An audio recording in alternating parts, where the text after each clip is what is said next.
이번 주에는 마지막 민수기를 읽는데 기업과 유업 이런 중심 주제를 가지고 우리가 이번 주에 읽을 텐데요. 42주차, 43주차 마무리를 43주차로 하겠습니다. 민수기의 33장부터 36장까지 읽습니다. 그래서 이제 쭉 이집트에서 나와가지고 하나님께서 40년 동안 광야를 인도하신 그 곳곳의 여정이 나오고, 그 여정을 광야 생활 40년을 지나고는 하나님이 약속하신 대로 언약의 땅, 조상들에게 주신다고 약속하신 그 땅에 이제 이스라엘이 유업, 기업을 받게 되는 그 일을 기록하고 있는 것이 민수기 마지막 43주차 파라샤 마스에이라는 파라샤가 담고 있습니다. 이렇게 기업에 대해서, 그 기업을 얻기까지는 광야에서 수많은 곳에 진을 치고 이동하고 엄청나게 많은 이삿짐을 꾸려야 했던 이스라엘이었지만, 결국에는 하나님이 약속하신 그 땅에, 그 땅을 기업으로 받게 되고, 그 기업을 받고 어떻게 그것을 계속 지켜가게 될 것인가까지 논의하는 그런 이스라엘 모습을 우리가 지금 보고 있습니다. 선지자들의 글 읽어보겠습니다. 선지자들의 글은 예레미야 2장입니다. 예레미야 2장 4절부터 28절까지입니다.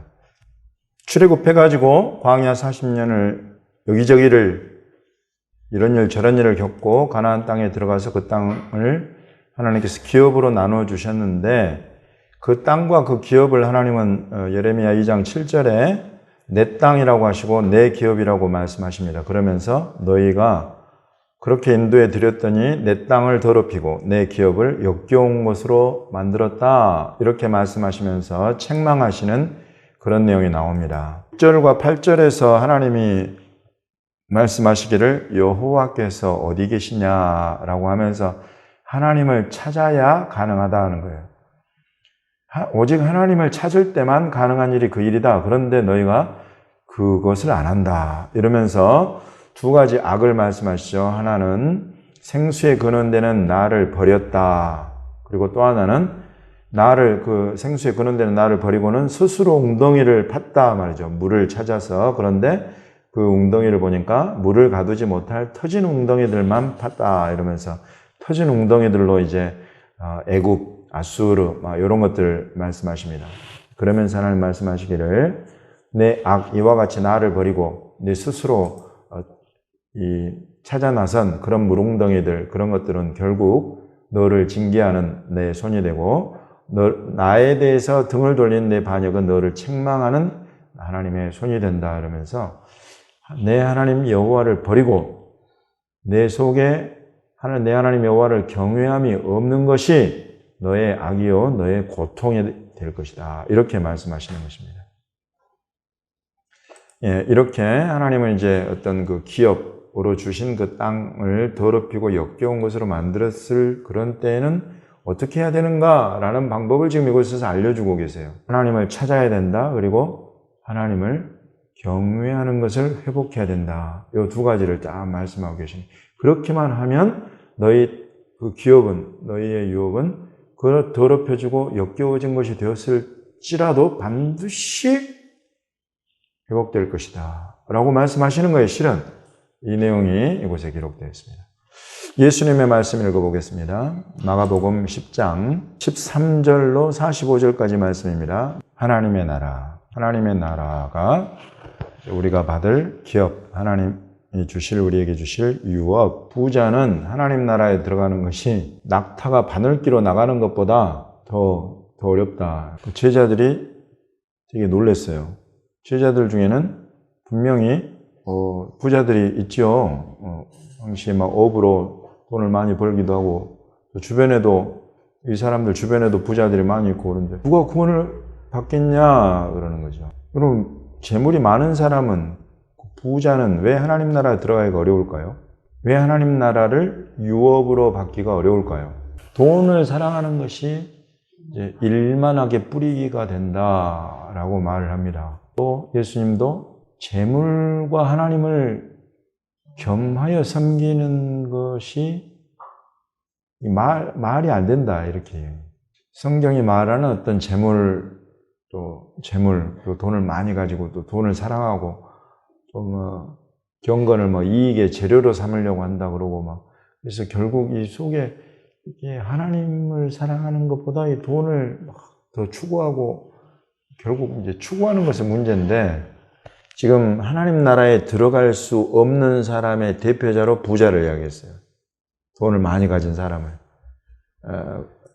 그러면서 그럼 부자나 돈이 많은 사람들은 구원을 못 받는 것 아닌가? 그러니까 이제 예수님이 사람으로서는 할 수 없지만 하나님으로서는 사실 다 하실 수 있다 이렇게 말씀하시죠.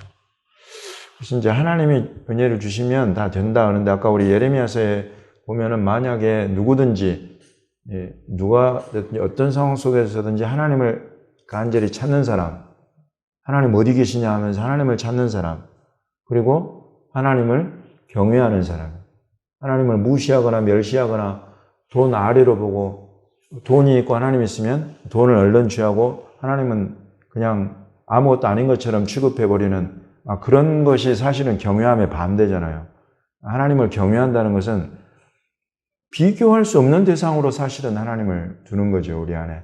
그렇게 우리 하나님을 경외하고 또 경외함의 그 말을 그대로 하면 두려워하는 거예요, 하나님. 하나님 무서운 줄을 알고 산다는 거죠.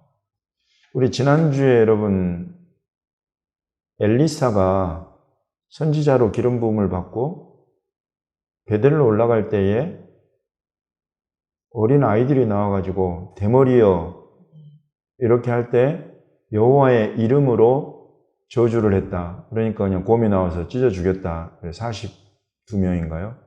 이런 걸 보았어요. 여러분 이 아이들 여기 지금 예수님 말씀에 하면 이 어린 아이들이 와 같이 하나님 나라를 받들지 않는 자는 못 들어가네. 하나님의 나라가 이런 어린아이들의 것이다 라고 말씀하신 것과 사실 그것은 굉장히 대조가 되죠. 뭐가 이런 차이를 만들까요? 지금 예수님의 이 무릎에 나온 이 어린아이들과 선지자 엘리사를 보고 대머리여 하면서 조롱하는 그런 어린아이들과 이게 지금 어때 보여요? 이런 것이 사실 죽고 사는 문제를 가른다면 이 안에 실은 지금 하나님을 경외하는 하나님을 두려워하고 하나님의 권위를 존중하고 인정하고 하나님의 그런 권위를 위임받은 하나님의 사람들, 당시로 보면 알리사와 같은 선지자들을 그래서 존중히 여기고 경외할 줄 알고 이런 한 시대, 한 지역 이런 것이냐 그렇지 않느냐도 사실 죽고 사는 문제를 한가름해요. 지금 그 당시에 북이스라엘이 얼마나 하나님을 무시하는 그런 사회, 하나님을 경멸히 여기고 우상을 숭배하고 그러니 하나님의 선지자가 존중이 여김받을 대상이 안 되는 거예요. 심지어 어린아이들조차도. 어린아이들이 이렇다는 것은 딱 그 부모의 어른 세대를 그냥 한눈에 보여주는 거예요. 왜냐하면 아이들은 그야말로 엄마 아빠가 예수님이 최고야 그러면 진짜 예수님이 최고인 줄 알게 되는 것이다 말이죠. 그런데 하나님 여호와 그의 선지자 아무것도 아니야. 발에 때만 그냥 발에 낀 때만큼 여기면 된다. 이렇게 만약에 엄마 아빠가 자식들에게 이야기를 했다. 그럼 나와서 그냥 하나님의 사람이고 뭐고 없어 그냥 대머리네 이러면서 대머리고 놀리고 여러분 이 속에 보이는 이 하나님을 향한 경외함이나 존중함이 없는 한 세대의 모습을 보여준단 말이죠. 이와 같은 것들은 예레미야로 봐서도 완전히 그것이 악이요 너희의 고통이 된다. 그것이 너희의 죽음이 된다. 사망이 된다. 이런 것들이 여러분 아주 중요하죠.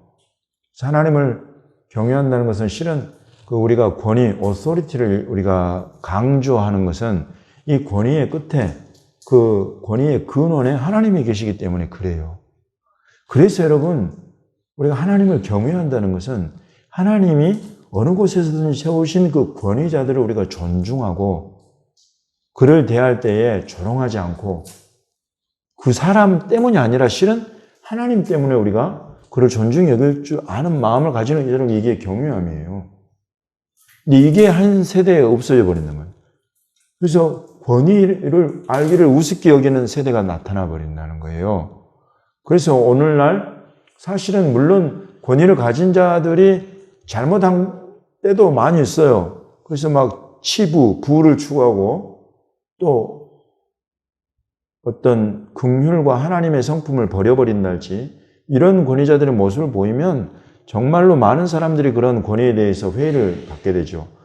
그러나 어찌됐든지 이 권위가 하나님으로부터 온 것인 줄을 아는 사람이면 성경 안에서 하나님을 경외하는 사람이면 그 세대가 어디로 흘러가든지 내 중심은 그런 하나님 경외함을 든든히 세우고 하나님이 세우시는 권위자들 그런 권위, 오토리티에 대해서 겸손히 숙일 줄 알고 여러분 이게 너무나 중요한 하나님을 경외하는 모습이다 말이에요. 이게 우리의 구원이고 이게 우리의 생명에 드러나는 나타나는 표현되는 모습들이다. 아주 중요하게 성경에 가르치는 것들이에요. 그렇지 않으면 엘리사를 통해서 죽임당한 이 아이들이 보여주는 그 한 세대 베델이라는 그 지역에 얼마나 우상 숭배가 만연했는지를 실은 이거 하나를 통해서 볼 수가 있어요. 그 부모 세대가 얼마나 우상에게 쪄들어 있는가가 그냥 이게 보이는 거예요. 그러나 지금 이 예수님 만난 이 사람들은 예수님이 만져주심을 바라고 어린아이들을 데리고 왔다. 이 하나님의 메시아를 사모하고 기다리는 마음과 그 메시아가 나타났을 때에 그를 존중히 여기는 마음과 이것들을 자기 자식들을 그냥 그 앞에 막 안수해 주십시오 하면서 들이밀는 이런 모습으로 나온단 말이죠. 이런 부모의 밑에서 자란 어린 아이들, 이 부모 세대와 이 자녀 세대가 함께 지금 하나님의 메시아에 대해서 너무나 존중하는 모습으로 나와서 안수를 바란다. 이건 완전히 자기를 낮추고 복종한다는 거예요. 복을 주시는 당신은 참으로 크신 하나님의 사람이 하고 머리 들이밀 줄 아는 그런 지금 경외하는 모습을 보여주고 있단 말이죠. 그러나 지금 예수님 말씀하시는 보편적인 부자의 모습은 돈이 많은 사람들의 모습은 제가 봐도 그래요. 하나님의 필요가 없어. 지 가진 돈과 재물로 다 자기 하고 싶은 거 할 수 있고 가고 싶은 거 갈 수 있고 부리고 싶은 사람 부릴 수 있고 이렇게 해버리거든. 하나님의 뜻, 하나님의 비전, 하나님의 길, 하나님의 일, 이 사람에게는 우스운 것이 되어버린단 말이죠. 이런 보편적인 부자를 말하는 거죠. 그러나 그 부자들 안에도 그 많은 돈을 주신 하나님께 경배할 줄 알고 그 많은 재물을 주신 걸 가지고 하나님의 길에, 하나님의 일에 들여서 힘쓸 줄 알고, 여러분, 이런 사람들이 나타나는데 그것은 누가 한 것이냐면 하나님이 하신 일이다. 하나님이 은혜 주셔서 이 사람 안에 하나님을 찾고 이 사람 안에 하나님을 경외하는 그런 믿음이 이 사람 안에 있다. 이런 것들을 지금 사실은 엘리사 때 어린아이들, 또 지금 예수님 때 어린아이들, 또 예레미야 때에 그런 하나님께 책망받은 사람들, 지금 이 시대에 예수님 때 책망받는 부자의 모습, 여러분 이런 것들을 우리가 대비하면서 이렇게 저와 여러분의 모습을 좀 살펴볼 수 있게 되는 것입니다. 그래서 결국 이것을 통해서 주님이 지금 우리를 가장 중요한 유업, 그것도 하나님의 나라라는 이 기업을 우리가 받는 자들로 우리가 세워지는 것, 이것을 지금 다루고 있다. 그래서 사람으로서는 할 수 없는 것들이 그러나 하나님으로서는 다 하실 수 있다. 여러분, 지금 이 시대에 저와 여러분 가운데도 만약에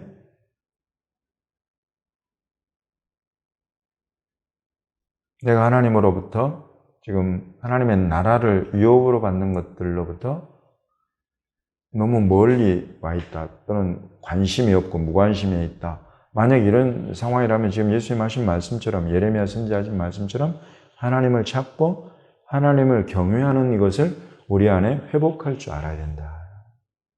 이걸 위해서 기도하는 시간, 정시 기도 시간을 만들고, 이것을 위해서 이런 하나님 말씀 읽는 시간을 만들고, 기도와 말씀으로 하나님을 찾고 그 가운데서 내 심령을, 내 속에 하나님을 경외하는 것으로 가득 채워가는 사람, 이 사람에게 하나님의 나라는 반드시 유업으로 주어진다. 그래서 이제 예수님께서 제자들이 보십시오. 우리가 모든 것을 버리고 주님을 따르고 있습니다. 그러니까 예수님이 나를 위해서 또 나의 복음을 위해서 집이나 형제나 자매나 어머니나 아버지나 자식이나 전토를 벌인 자는 현세에 집과 형제와 자매와 어머니와 자식과 전토를 100배나 받고 박해를 겸해서 받고 내세에는 영생을 받지 못할 자가 없다. 하나님 나라에 들어가지 못할 자가 없다라고 못을 박아서 말씀하고 계시는 거예요. 여러분 이런 말씀 때문에 우리가 헌신하는 겁니다. 실은 예수님의 이런 확실한 약속이 이렇게 주님과 주님의 복음을 위해서 헌신한 자들에게는 주어져 있단 말이죠. 이런 것들은 이제 그야말로 하나님을 찾고 또 하나님을 경외하는 것에 아주 뚜렷한 표현이 이런 헌신이에요. 이런 헌신이에요. 그것을 사람은 알아주지 않을지 몰라도 하나님은 확실하게 알아주신다. 이 32절과 33절에 예루살렘으로 올라가는 예수님과 제자들에 대해서 말씀하십니다.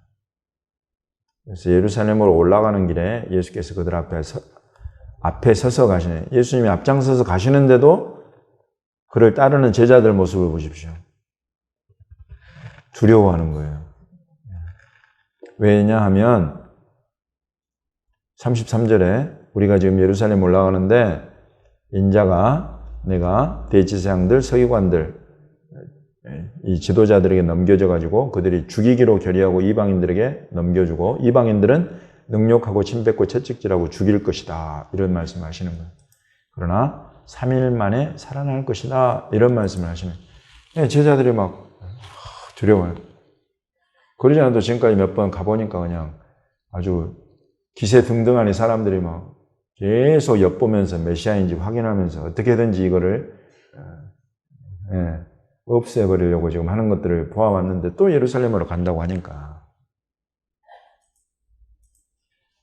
어떻게 여러분 그래도 예루살렘 가시겠어요?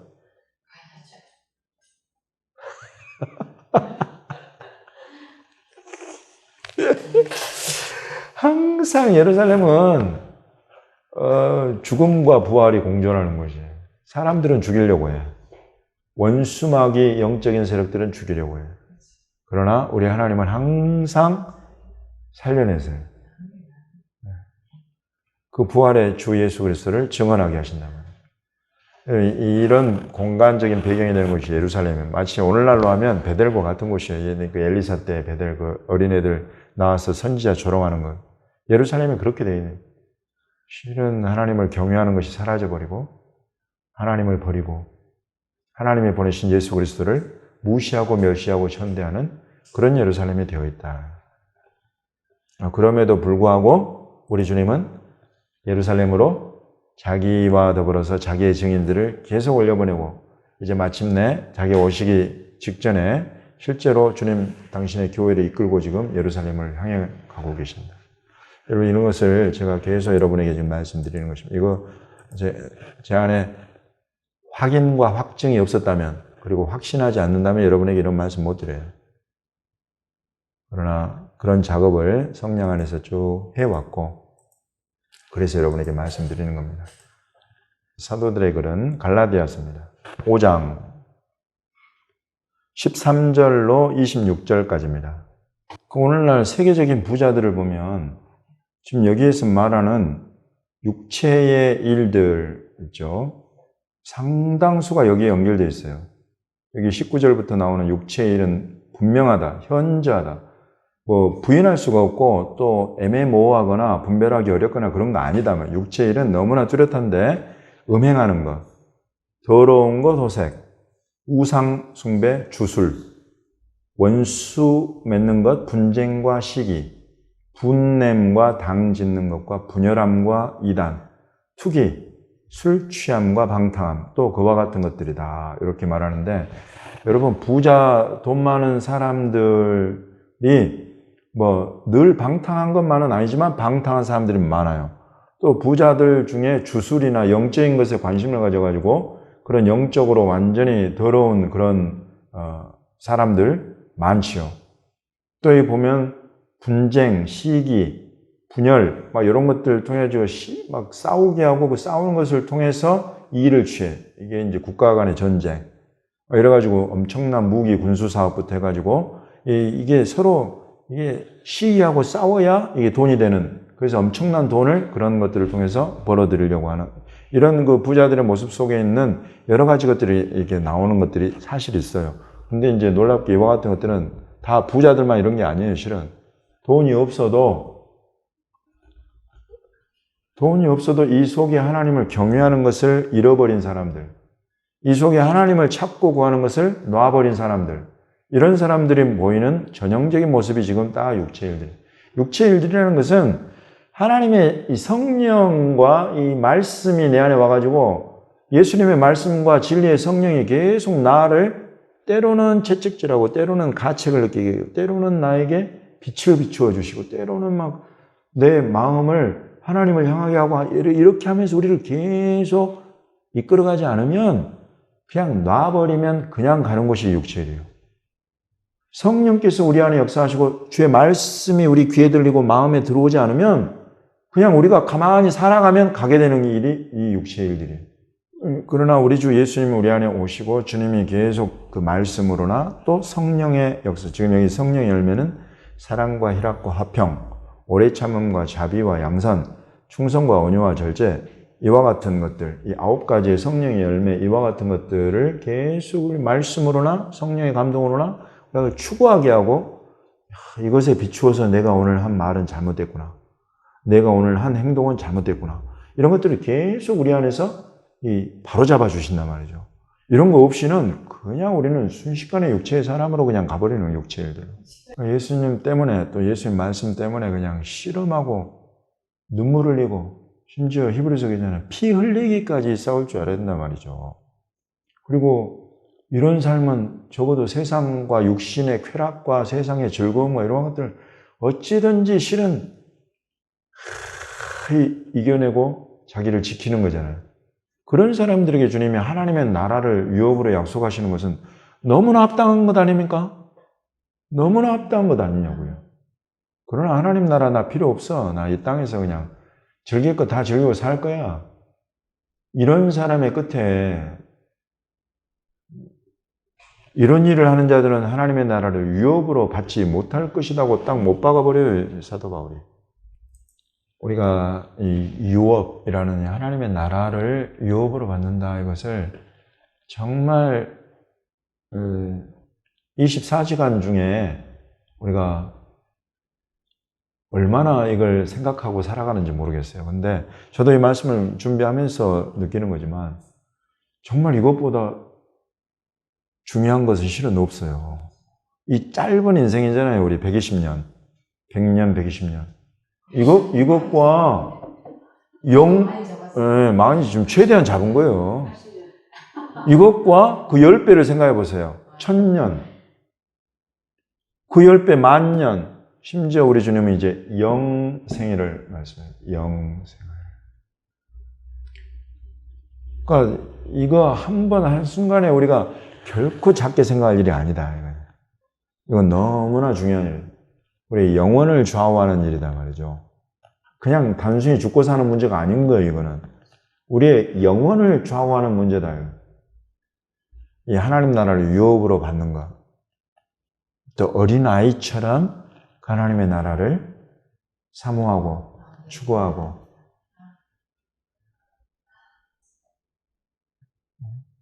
계속 그런 마음으로, 그런 삶으로 주님 우리를 이끌어주기 원하시는데 정말 그런데 얼마나 이 기도의 자리, 말씀의 자리, 예배의 자리가 얼마나 우리를 그와 같은 것들에 대한 간절함을 일깨우는 그런 자리가 되는지 모릅니다.